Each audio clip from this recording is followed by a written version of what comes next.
Hello viewers, আসসালামু আলাইকুম। Candid recipe থেকে সুস্বাগতম। আজ আমি রান্না করা 3 টুকরো গরুর মাংস দিয়ে একটি মজাদার ভর্তা বানিয়ে দেখাবো। এখন আপনাদের মাঝে তা শেয়ার করব।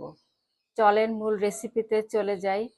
আমি এখানে রান্না করার 3 টুকরা গরুর মাংস নিয়েছি, একটা আলু কুচি করে কেটে নিয়েছি, দুটো পেঁয়াজ কুচি, 3টা শুকনা মরিচ, 2টো কাঁচা মরিচ, স্বাদ মতো কিছু লবণ, 3 টুকরা রসুন কুচি, কিছু আদা কুচি, সরিষার তেল। আমি এই 3 টুকরা মাংসকে একটু ফুটানো পানি দিয়ে ধুয়ে নিব।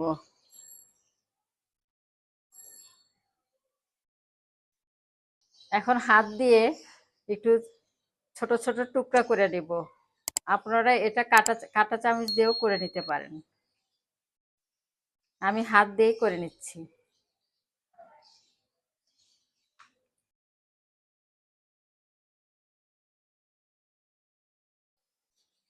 একটু সরিষার তেল দিয়ে দিলাম।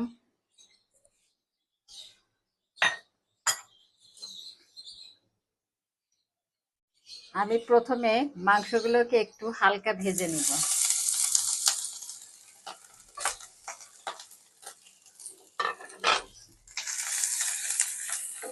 আমি মাংসগুলো উঠিয়ে ফেলছি। এখন আমি আলুগুলো ভেজে নেব। পেঁয়াজ কুচি, রসুন কুচি, আদা কুচি, আলু,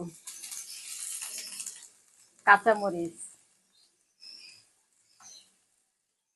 আমি 3টা শুকনো মরিচও দিয়ে দিলাম। সামান্য কিছু হলুদ, সামান্য কিছু মরিচের গুঁড়া, কিছু লবণ দিয়ে আমি এখন এগুলো ভেজে নিব। আলুগুলো ভাজা হয়ে গেছে, এখন আমি নামিয়ে ফেলবো। আমি এখানে 2টো শুকনো মরিচ দিয়ে দিলাম। এখন এগুলা হাত দিয়ে ডলে নেব। শুকনো মরিচগুলো একটু মচমচা করেই ভেজে নিতে হবে।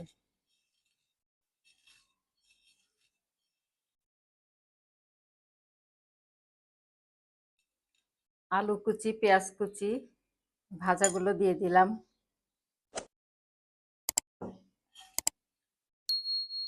এবার মাংসগুলো দিয়ে দিব, গরুর মাংস।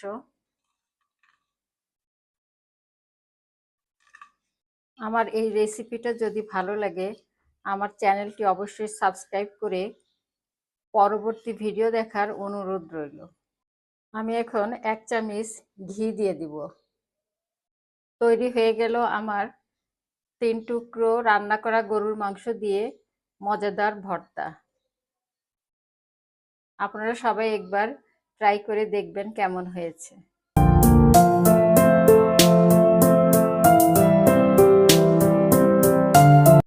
সবাই ভালো থাকবেন, সুস্থ থাকবেন। আল্লাহ হাফেজ।